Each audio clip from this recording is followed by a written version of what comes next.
We're studying the book of Ephesians, and we've taken a look at the husband and wife relationship. We've taken a look at the children to parent relationship. And now as if you were to drop a penny or a pebble into a little puddle of water, you have concentric circles. We're moving out from the family, and we now look at the relationship to our employers. And here we use the word slave. Certainly during the time of the scriptures, there were slaves, but it's just as applicable to those who have agreed to work for somebody. We become their slaves. We've submitted ourselves to them for work. And it says, slaves, be obedient to those who are your masters, according to the flesh. You see, Jesus is our only real master.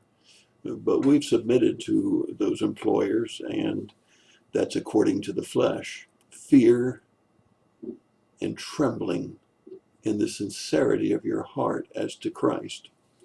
So here we're to take this relationship that we've entered into, and particularly when we're not truly slaves, we should see this even more as a Christian principle.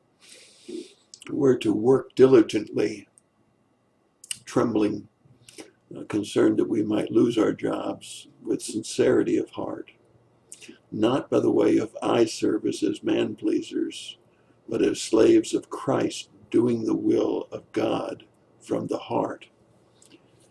Do everything as unto God.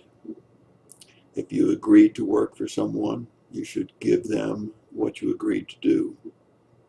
You should give them with wholeheartedness, not just when they're watching, eye pleasers, but all the time, as if you were doing it for God, as if you were doing it for Christ. And you are in many respects, because you're known as a Christian, and therefore they expect you to act as a Christian. They will look at your conduct and judge what a Christian is. You agreed to work for them.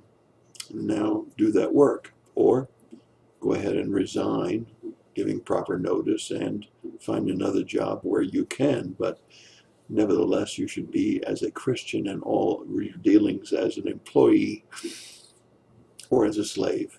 And I hope you're not a slave per se, but only in the flesh, and then spiritually be a slave to Christ. With goodwill, rendering service as to the Lord and not to man. If you look at your job as the fact that you're doing it for God and to be an example of one of his children, you'll find it's far more enjoyable to work that way. You'll find it's a much better job.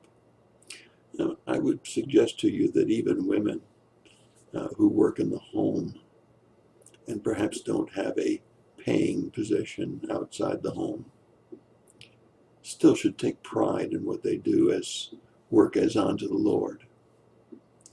And if you have no one to answer to, you should take pride in what you do just because you're one of God's children.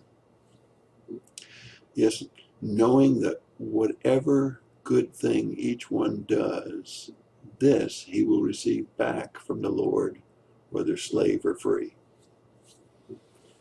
It comes back to you.